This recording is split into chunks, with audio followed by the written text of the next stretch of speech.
Le pouvoir turc préfère tuer dans l'œuf toute forme de contestation. On a appris ce matin l'arrestation de 10 anciens amiraux, des officiers retraités qui avaient pris part à cette fameuse lettre ouverte, paraphée par une centaine de militaires à la retraite et qui critiquaient l'ambitieux projet de canal du chef de l'État, un projet qui, selon ses opposants, pourrait menacer la liberté de navigation. On va en parler avec notre correspondant en Turquie, c'est vous, Ludovic de Foucault. Bonjour Ludovic. Recep Tayyip Erdogan ambitionne effectivement de développer à Istanbul un canal comparable à ceux de Panama ou de Suez. De quoi est-il question exactement ?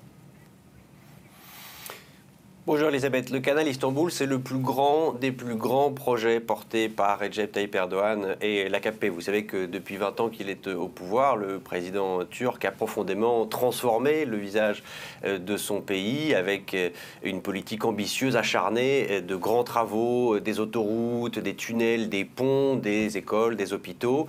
Et son projet fou, c'est comme ça qu'il le surnomme, c'est le canal Istanbul. Il s'agirait de creuser parallèlement au Bosphore, ici à Istanbul, dans la partie européenne d'Istanbul, un autre canal de 45 km de long. Les travaux sont estimés à 10 milliards de dollars pour, officiellement, c'est le vœu du président, désengorger le Bosphore à Istanbul, qui est traversé par 40 000 bateaux chaque année et dont la navigation peut être parfois un petit peu difficile parce que parfois le détroit est étroit et il y a beaucoup de coudes, il y a déjà eu des accidents. Donc voilà pour ce canal Istanbul, à quoi il ressemblerait. Mais ce projet a plusieurs conséquences. La première, c'est la plus grave, c'est celle qui alarme par exemple le maire d'Istanbul, de l'opposition, qui est vent debout contre ce projet. C'est une conséquence d'ordre environnemental.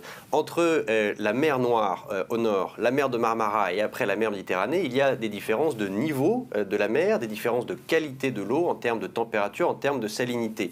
Il y a un équilibre écologique très fragile, avec des courants, des contre-courants qui permet à la mer Noire de se régénérer. Et d'après les experts environnementaux, un canal artificiel ici, à ce niveau-là, eh bien, chamboulerait, bouleverserait complètement cet équilibre écologique et aurait un impact environnemental désastreux pour la ville d'Istanbul et après pour la faune et la flore marine en mer de Marmara et après, par voie de conséquence, en mer Méditerranée. Donc ça, c'est la première conséquence. Mais ce n'est pas celle qui inquiète les amiraux turcs dont vous avez parlé. Eux, ils sont plutôt inquiets des conséquences en termes de géopolitique.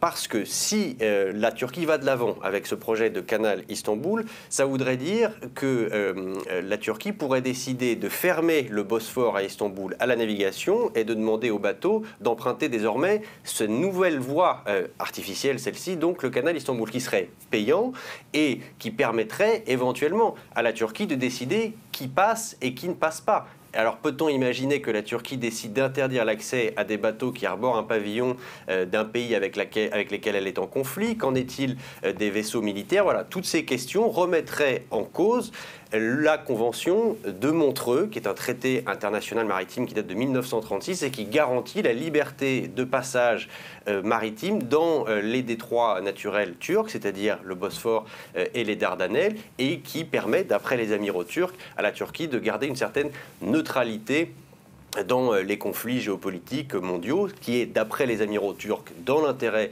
de la Turquie, d'où voilà leur crainte et ce qui a présidé à l'écriture de ce communiqué. La troisième chose qu'on peut dire sur le canal Istanbul, c'est que ce projet est d'ores et déjà entaché de soupçons d'opérations de malversation financière et immobilière des proches du gouvernement et de la famille royale du Qatar, qui financerait en partie ce projet, sont accusés de se livrer à de la spéculation sur les territoires qui bordent le canal Istanbul et qui seraient évidemment valorisés par ce projet qui devrait aller de l'avant. Le mois dernier, la Turquie a déclaré qu'elle avait approuvé les plans pour la construction et aujourd'hui même, le ministère turc des Transports a indiqué que les travaux allaient commencer.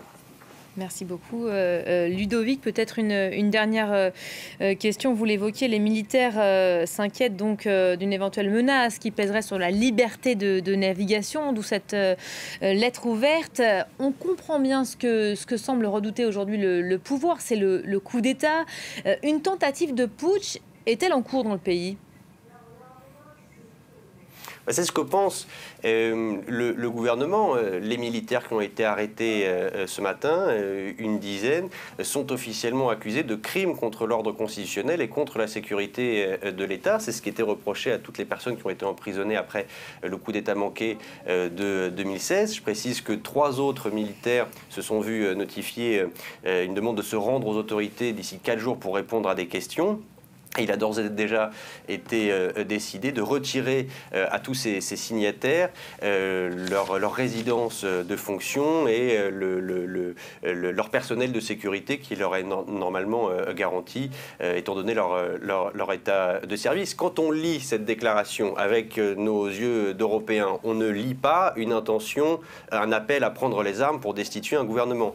Mais on est en Turquie, et la Turquie a une histoire qui est émaillée de tentatives de coup d'État ou de coup d'État. 3 coups d'État militaires entre 60 et 80, une tentative ou une menace de coup d'État en 97 qui a abouti à la démission d'un gouvernement islamo-conservateur d'ailleurs à l'époque. À l'époque, Recep Tayyip Erdogan, qui était maire d'Istanbul, avait été contraint d'aller en prison sous la pression des militaires. Et puis il y a bien sûr ce coup d'État du 15 juillet 2016 qui reste un souvenir traumatisant, encore très vivace ici en Turquie. Donc que la menace soit réelle ou fantasmée, quelque part, le fait que des militaires, même à la retraite, osent s'immiscer dans les affaires publiques de nouveau en Turquie suffit pour susciter ces craintes et provoquer cette réaction du gouvernement.